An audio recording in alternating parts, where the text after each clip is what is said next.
போகிறோன்னா நிறைய நேரம் எல்லாரும் பேசிட்டாங்க. இங்கே எல்லாரும் குழுவி இருந்து ஒரு விழா நடத்தணும். அதனால் நேரடியாக நால்வரில் அப்பர் சுவாமி வந்தாச்சு. 18 ஆதீனங்களில் வீரசைவ மடம் சுவாமி வந்துட்டாங்க. தில்லைவாழ் சுவாமிகள் மாலாட மதுவாட மங்கை சிவகாமி ஆடன்னு மத்தளத்தோடு வந்திருக்கிறாங்க. பாடிட்டு வருவாங்க, இங்கே பாடிட்டு வரணும். ஆனால் மத்தளத்தோடு வந்திருக்கிறார். அப்படின்னா எல்லாத்துக்கும் ஒரு காரணம் இருக்கும், ஒரு காரியம். இது நம்ம செயல் அல்ல என்று சொல்லி ஆச்சாரியார் கூட நீங்கள் நல்லா கீழே கவனித்து பார்க்கணும். அவங்க ஒரு சமாதி ஆலயத்தினுடைய வாரிசு, வீர சுப்பியா சுவாமியினுடைய நேரடி வாரிசு. ஆகவே ஜீவ சமாதிகளுடைய பூஜை அன்றாட காலம் பூஜை செய்யக்கூடிய ஆச்சாரியார் பரம்பரையில் வந்தவர்களே இன்னைக்கு ஜீவ சமாதிக்கும் சிவாச்சாரியாராக இருந்து நாளை கும்பாபிஷேகம் பண்ணுறாருன்னா அதுவும் தில்லைவாழ் சுவாமியினுடைய தவ வலிமை தான் என்று சொல்லி, இப்போ ஜீவ சமாதினா என்னன்னு இன்னும் யாருக்கும் தெரியல. எல்லா சமாதியும் போய் பார்த்து சமாதின்னு சொல்லிக்கிட்டு இருக்கிறாங்க. ஜீவன் நம்ம ஆத்மாக்குள்ளேயே அடங்கணும், அதுதான் ஜீவ சமாதி. பிராணம் வெளியே போகக்கூடாது. பிராணம் வெளியே போயிட்டா அதுக்கு பேர் ஜீவன் போய்விட்டது, சிவம் போயிச்சா தூக்கலாமா அப்படின்னு கேட்பாங்க. அது மனிதன். இந்த மாதிரி ஞானிகள்லாம் தன்னுடைய பிராணாயம் வெளியே வராமல் உள்ளுக்குள்ளேயே உலாவி கொண்டிருக்கும்.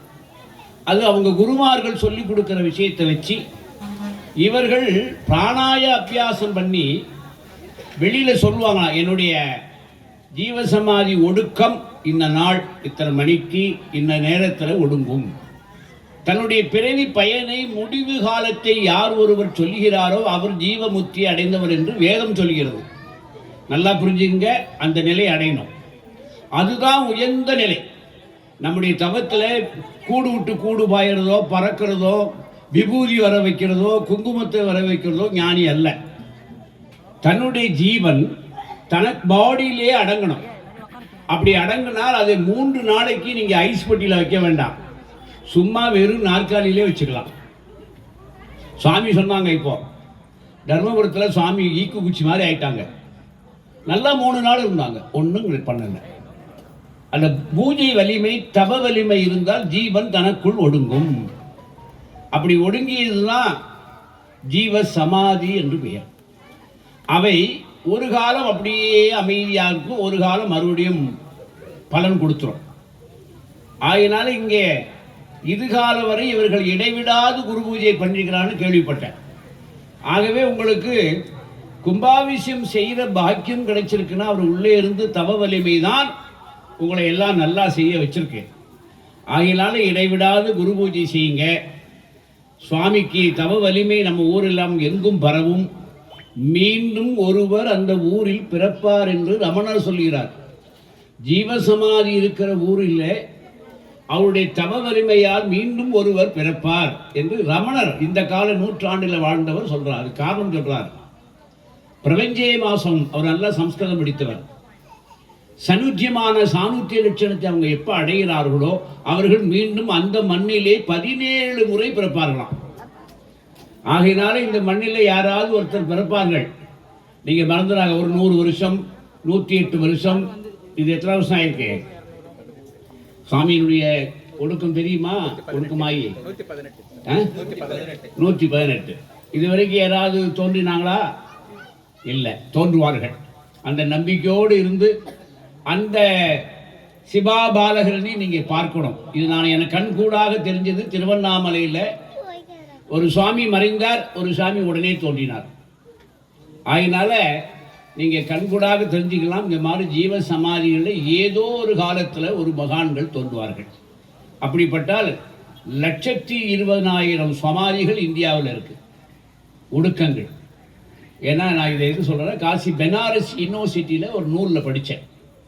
இன்னும் இருக்கிறார்கள். அதாவது சாப்பிடாமல் தூங்காமல் மலஜலம் கழிக்காமல் இமயமலையில் நான் 2 பேரை பார்த்தேன். புரியுதா? அவங்க சாப்பிட்றது இல்லை, தூங்குறது இல்லை, மலஜலம் கழிக்கிறது இல்லை, ஒன்றுக்கு போகிறது இல்லை. ஆனால் நல்ல பெரிய உடம்பு, பெரிய அஜாகஜமாக இருப்பார்கள்.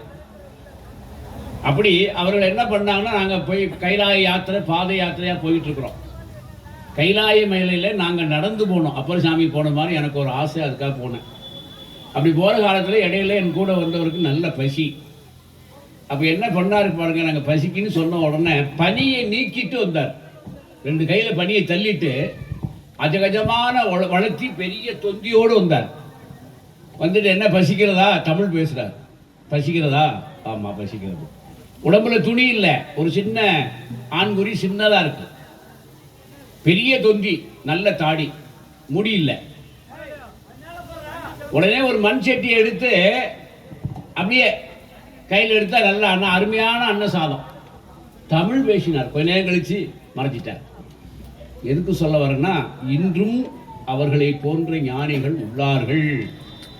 அவருடைய பரிபூர்ண அது மாதிரி ஆட்களுடைய ஆசீர்வாதத்தினால நான் இன்னை வரைக்கும் ஓடிட்டு இருக்கிறேன்.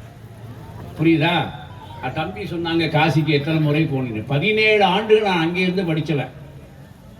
ரிக்வேதம், எதிர்வேதம், சாமவேதம், அதர்மன வேதம், 4 வேதமும் நான் பிராமணாவில் இந்தியாவில் காலர். கின்னஸ் அவார்டு, மந்த்லி டெஸ்ட்டில் கூட அரியர் வைக்கல. மந்த்லி டெஸ்ட்டில் கூட அரியர் வைக்காம கின்னஸ் அவார்டு. எதுக்கு சொல்ல வரேன்னா, அப்படி 17 ஆண்டு வாழ்ந்துட்டு சரி போதும் தமிழ்நாட்டில் கொஞ்ச நாளைக்கு இருக்கிறான்னு வந்தால், இன்னமும் காசி விஸ்வநாதர் அதுக்கப்புறம் 52 முறை போயிருக்கிறார். விஸ்வநாதர் என்னை கூப்பிட்டுட்டே இருக்கிறார். எப்படியோ ஆடி அமாவாசைக்கு நான் அங்கே தான் இருப்பேன். அப்பர் சுவாமி கைலாய காட்சி இங்கே நடக்கும், நான் அங்கே போவேன். ஒரு விஷயம் சொல்லி முடிச்சிடறேன். காசியிலே ஆடி அமாவாசைக்கு ஏன் போகணும்னா, விஸ்வநாதன் அந்த அன்று நாள் தான் அவருக்கு பிரதிஷ்டை செய்யப்பட்ட நாள். இன்னும் யாருக்கும் தெரியாது. சிவபெருமான் காசியில் தோன்றிய நாள் ஆடி அமாவாசை. அப்பர் சுவாமிகள் திருக்கைலாய காட்சி ஆடி அமாவாசை.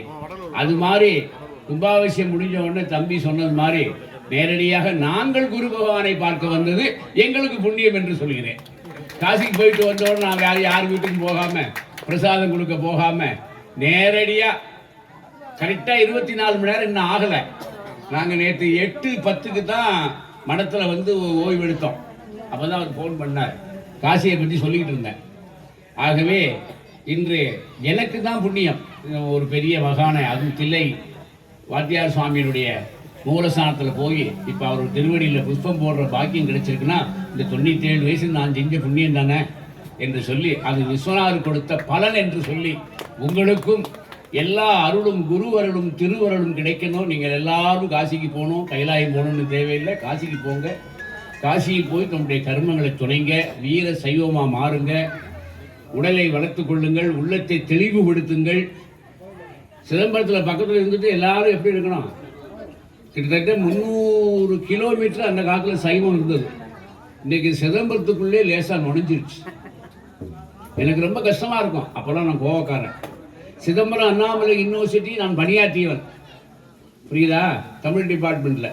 அப்போல்லாம் அங்கே யாரும் 300 கிலோமீட்டருக்கு அசைவ கடையே கிடையாது. இப்போ எப்படி இருக்கு என்று சொல்லி நாம் எல்லோரும் சைவமாக இருக்கணும், நிலையான நிலையில் போக வேண்டும். ஓல்வார் அவர்கள் அழகாக பாடினார்கள். எனக்கு பிடித்தமான பாட்டை ஒன்று பாடலை, மாதர் மடப்பிடியும் எங்கே கும்பாபிஷேகம் போனாலும் பாடணும். ஏன்னா அது தனி ராகம், தனி பண்ணு, தனி சாரம், தனி பகவான் அடி எடுத்து கொடுத்தது.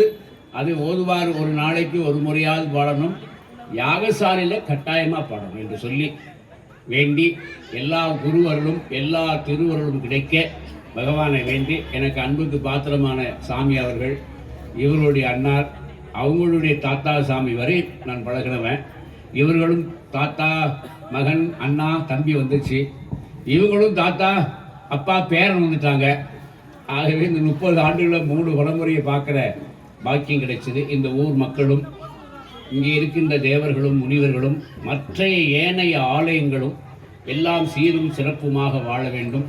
நல்ல சுமங்கலிக்கெல்லாம் சீக்கிரம் கல்யாணம் நடக்கணும், குழந்தைகளுக்கெல்லாம் நல்ல பாக்கியம் கிடைக்கணும், அருளும் பொருளும் கிடைக்க வேண்டும் என்று வாழ்த்தி வணங்குகிறேன். திருச்சிற்றம்பலம், திருச்சிற்றம்பலம்.